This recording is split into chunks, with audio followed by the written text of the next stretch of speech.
কেমন আছো তোমরা সবাই? আশা করি সবাই ভালো আছো। শিউলি লাইফস্টাইলের একটা নতুন ভিডিওতে আবার তোমাদের জানাই অনেক অনেক স্বাগত। এখন সকাল বেজে গেছে 5:30, আর এখন তোমাদের সাথে নিয়ে ভিডিওটা শুরু করছি। তো উঠেছি অনেকক্ষণ হয়ে গেছে, বলতে পারো 15 থেকে 20 মিনিট হয়ে গেছে। তো ওঠার পরে তারপরে তোমাদের বাইরের দৃশ্যটাও একটু দেখিয়ে দিলাম। দেখো এখন হালকা একটু বাইরে পরিষ্কার হয়ে গেছে। তারপরে দেখো এইদিকে আমি সকালবেলা কিন্তু আজকে এই যে বাসি ঘর থেকেই তোমাদের সঙ্গে ভিডিওটা শুরু করছি। মানে এখন ঝাড় দেওয়ার পালা, তো এখনও ফ্রেশ হয়নি বলতে পারো। তো উঠেছি, অনেকক্ষণ ঘুম ভেঙে গেছে। আসলে খাটের মধ্যে না আলিশি করে উঠতে উঠতে একটু সময় চলে গেছে। তো আমার মতো তোমরা কারা এরকম করো বন্ধুরা? ঘুম থেকে উঠে একটু আলিশি করে মোবাইল ঘেঁটে তারপরে ঘুম থেকে ওঠো? তাহলে কিন্তু কমেন্ট বক্সে অবশ্যই জানিও। আমার আবার একটু এই স্বভাবটা আছে, জানো তো।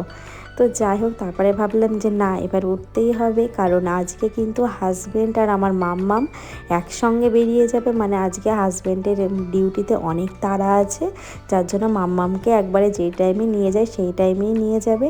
এই জন্য না অনেক সকালে উঠেছে। আর যেদিন জানো তো আমাকে হাজব্যান্ড বলে দেয় যে এই টাইমের মধ্যে উঠে আমাকে খাবার করে দেবে, আমি না ঘুমিয়ে থাকলে না মাঝরাতে বা ভোরের দিকে না বারে বারে শুধু ঘড়ি দেখতে থাকি। আমার না ঘুম আসে, আবার একটু টেনশানটাই কাজ করে বেশি। তো এরকমটা আমার হয়।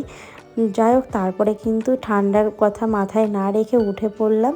উঠে কিন্তু এই যে বাসি ঘরটা ঝাড় দিচ্ছি। আর ওরা যতক্ষণ ঘুমিয়ে আছে আমার হাতে 1 ঘন্টা টাইম আছে, কারণ আমি মাম্মামকে তো 6:30 বা 6:45 এরকম ডেকে তুলি। তা ভাবলাম ততক্ষণ না কাজগুলো অনেকটাই করে নেব। আর আজকে আমি হাজব্যান্ডকে রাতে বলে রেখেছিলাম যে আমি যদি রান্নার দিকে যাই, একদিকে দেখো দুজনকে তো মাম্মামকে রেডি করা প্লাস হাজব্যান্ডের ডিউটির খাবার করা একসঙ্গে তো করতে গেলে অনেকটা নাজেহাল হতে হয়। আমি ওই জন্য বলেছি আমি সব কিছুই গুছিয়ে দেবো, রান্না করব, তুমি খালি মাম্মামকে একটু রেডি করিয়ে দেবে। তো বলেছে ঠিক আছে। তো যাই হোক, চলো ঘরটা ঝাড় দেওয়া হয়ে গেল, এবার আমি ফ্রেশ হয়ে আবার আসছি তোমাদের সামনে। তো বন্ধুরা দেখো, ফ্রেশ হয়ে একদম নাইটিটা ছেড়েই চলে এসেছি। আর এখন কিন্তু বাইরে একটু হালকা আলো আলো হয়ে গেছে। আর আমি যখন ঘুম থেকে উঠেছিলাম 5:30, তখন একদমই পুরো অন্ধকার ছিল।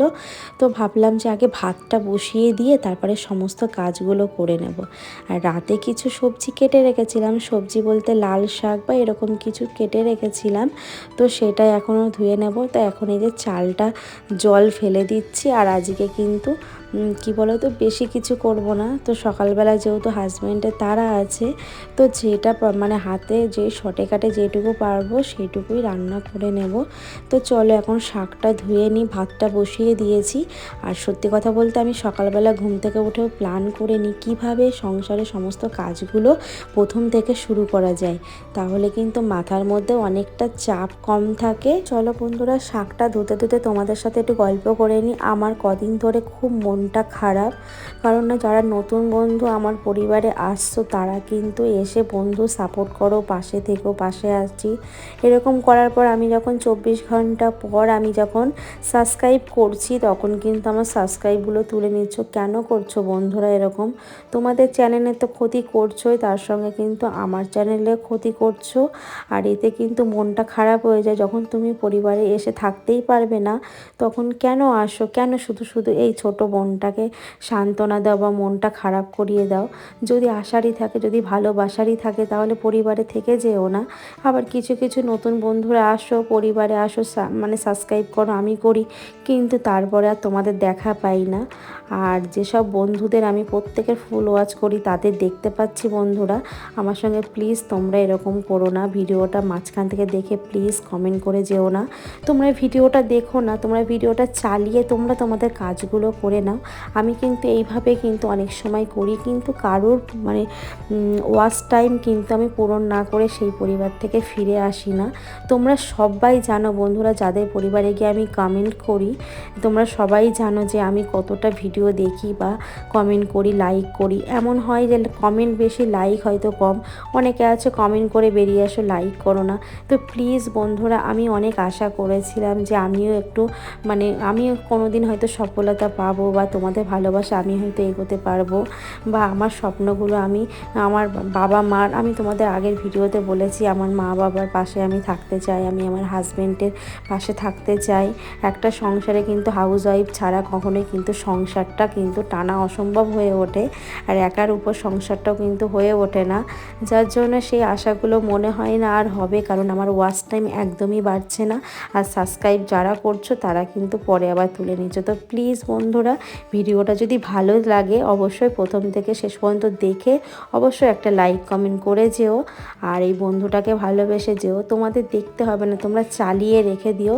তো যাই হোক, তোমাদের সঙ্গে কথা বলতে বলতে এদিকে আমার মাম্মাম উঠে গেছে, হাজব্যান্ড উঠে গেছে, ওদের চা, তারপরে মাম্মামের দুধ কর্নফ্লেক্স দিয়ে দিলাম। তো দিয়ে তারপরে এইদিকে দেখো আমি ডালটাও কিন্তু বসিয়ে দিয়েছি পাশে, তোমরা দেখেই নিলে। আর এখন দেখো শাকটাও করে নিচ্ছি। তো চিংড়ি মাছ বলতে কুচো চিংড়িটা ছিল, তো সেই চিংড়ি মাছ দিয়ে যে শাকটা করছি সত্যি কথা বলতে দারুণ লাগে শাকের সঙ্গে এরকম কুচো চিংড়ি মাছ। তো যাই হোক, শাকটাও হয়ে গেল এইদিকে, আর মানে পাশে বসিয়ে দিয়েছি। আর এইদিকে কিন্তু আমি এই যে ডালটা ফোড়ন দেবো, মানে সোমবারে দেবো। এইদিকে কিন্তু মুসুরির ডাল পেঁয়াজ দিয়ে করব, টমেটো দিয়ে। তো এদিকে কিন্তু মাম্মামের খাওয়া হয়ে গেছে, হাজব্যান্ড রেডি করছে।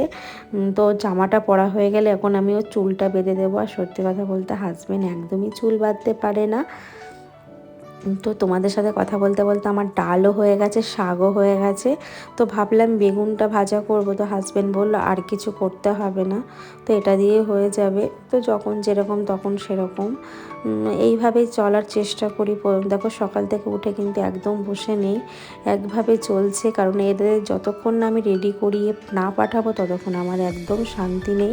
তো যাই হোক, মাম্মামকে দেখো চুলগুলো বেঁধে দিচ্ছি, আর এখন এই চুলগুলো বাঁধতে এত পরিমাণে চুলগুলো ছোট হয়ে গেছে, যার জন্য বাঁধতে এতটা ঝামেলা হয়ে যায়, মানে মুশকিলে পড়ে যায় কিভাবে বেঁধে দেবো বা কিভাবে একটু গার্ডার দিয়ে ক্লিপ মেরে দেবো, সেই নিয়ে আমরা দুজন দেখো হাসাহাসি করছি। তো যাই হোক বন্ধুরা, এদিকে মাম্মাম রেডি হয়ে গেছে, ওকে রেডি করিয়ে বসিয়ে রেখেছে, আর হাজব্যান্ড কিন্তু ফ্রেশ হচ্ছে। তার ফাঁকে ভাবলাম উচ্ছে ভাজাটাও করে নিই। উচ্ছেটা তো কাটলাম, তোমরা দেখতেই পারলে।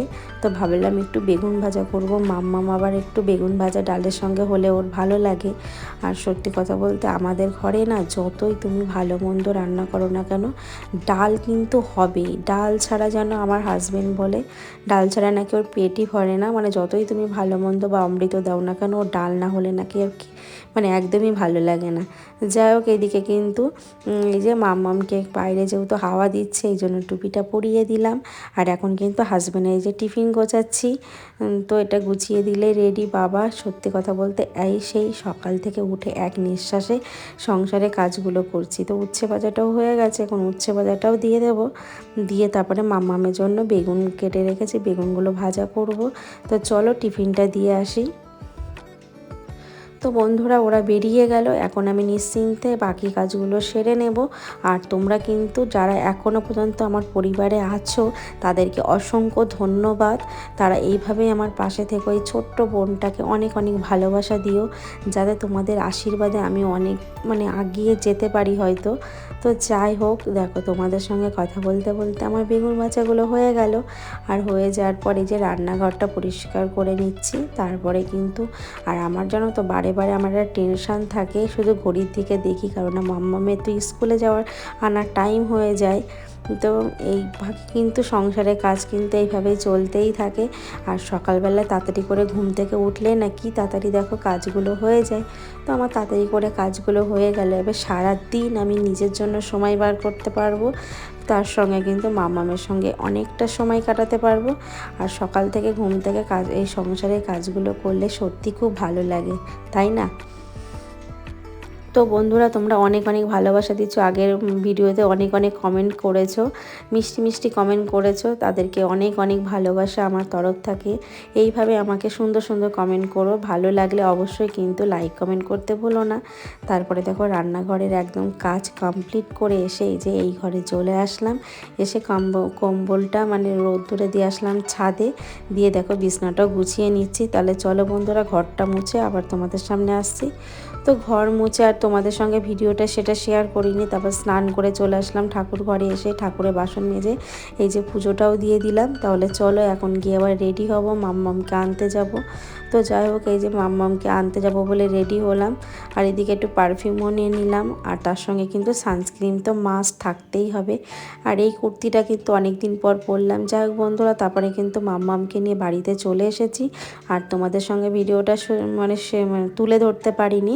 তারপরে সোজা মাম্মামকে স্নান করিয়ে এই দেখো ডিমের অমলেট করে নিয়েছি। এখন আমরা খাওয়া দাওয়া করব। আর তোমাদের তো সকালবেলায় দেখিয়েছি আমরা কি রান্না করেছি। তো যাই হোক বন্ধুরা, চলো তাহলে আমরাও খাওয়া দাওয়া করে নিই, আর তোমরাও খাওয়া দাওয়া করে নাও। তাহলে দেখা হচ্ছে নেক্সট কোনো ব্লগে। ততক্ষণ তোমরা সবাই ভালো থেকো, সুস্থ থেকো, আর পরিবারে খেয়াল রেখো। Tata, by.